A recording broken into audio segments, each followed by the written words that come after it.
রাজধানীসহ দেশের ৩টি বিভাগীয় শহরে ১১ এপ্রিল কনসার্ট করবে বিএনপি। মহান স্বাধীনতা দিবস উপলক্ষে এই আয়োজন করবে সবার আগে বাংলাদেশ। দুপুরে রাজধানীর গুলশানের সংবাদ সম্মেলনে বিএনপির যুগ্ম মহাসচিব এবং সংগঠনের সভাপতি শহীদুদ্দিন চৌধুরী অ্যানি এই তথ্য জানান। বলেন, ঢাকা, চট্টগ্রাম, খুলনা এবং বগুড়ায় একই দিন বিকেল ৩টা থেকে শুরু হবে কনসার্ট।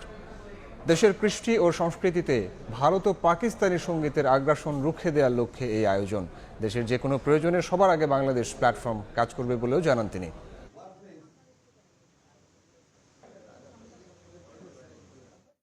ইতিপূর্বে আমার জানা মতে একসঙ্গে সারা বাংলাদেশে এই ধরনের প্রোগ্রাম অনুষ্ঠিত হয় নাই। যদি আমাদের জন্য একটা চ্যালেঞ্জ, কোনোভাবেই যেন আমাদের এই দেশের কালচারে, কৃষ্টিতে ভারতের গান এবং পাকিস্তানি গান প্রাধান্য না পায়, সেই দিকে আমরা বিশেষভাবে নজর দিয়েছি। বাংলাদেশের যে ঐতিহ্য, বাংলাদেশের ইতিহাসকে আমরা টার্গেট করেছি। আমাদের লক্ষ্য ভবিষ্যৎ বাংলাদেশ সুন্দর হবে।